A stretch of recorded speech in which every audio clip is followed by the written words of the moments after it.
What's up guys? Welcome to my vlog. Alright, so ngayong araw na ito, ngayong umaga, ngayong tanghali is on duty po tayo guys, no? Happy Sunday po sa inyong lahat mga kaibigan. Lalong lalo na po sa mga ano ko dyan, sa mga kaibigan natin dyan, mga OFW. Alright, so shout out po sa inyo ang lahat. Alright, so mga guys, so ako lang mag-isa yung nag-duty dito or ngayon na araw is Sunday dahil po kahapon wala po ako guys dahil rest day po tayo, no? Binigyan po tayo ng rest day ng boss natin o yung amo natin, kaya ngayon ako lang yung mag-isang andito. So ngayon guys, ngayon na araw, so napakatumal po ng nabinta natin na bali 3 pa lang pirasong tiles. So siyempre guys, bilang isang empleyado, no, kailangan din natin makapagbenta tayo dahil sinasahuran po tayo ng ating amo. Right? So kailangan nating bumawi. So wala naman tayong magagawa guys dahil hindi po ako pwedeng makapag-field or makaalis dito sa aking trabaho. Kumbaga kasi nga rest day din yung isa nating kaibigan kasi dalawa lang kami dito.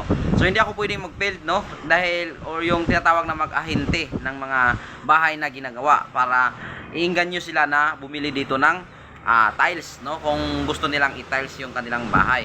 Alright, so yun guys, ang ginawa ko dahil wala po akong customer ngayon, sa ngayon, gumawa po ako ng video, no, nag-vlog po ako ngayon dahil para naman mayroon tayong ma-update.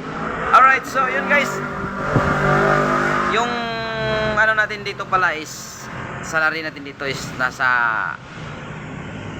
minimum rate po nasa 430 a day. Alright, so mabuti na yun guys kaysa wala tayong trabaho, no. So nagpapagawa kasi tayo ng bahay kubo dito sa bayan. Alright, so para naman masipirit po tayo dahil nakitira lang kami doon sa manugang ko at napakahirap kapag wala kang sariling bahay. Alright guys, so ngayon paupo-upo muna tayo dahil hindi pa tayo busy. So maya maya, no, oras pa ngayon ng tingsimba. So ako guys, hindi ako nakapagsimba dahil may trabaho po tayo. So sigad na yung bahala, alright, sa akin. Wala naman makapag-judge sa bawat isa natin, no. Sigad lang. So alam naman ni God kung bakit hindi ako nakapagsimba. So dahil may trabaho po tayo. Alright guys, so kayo dyan guys, ingat po kayo palagi at God bless sa inyong lahat. Naway gabayan kayo ng Panginoon. Alright, so yun lang guys yung update ko ngayon sa aking vlog at enjoy kayong lahat palagi. Bye bye, love you all guys.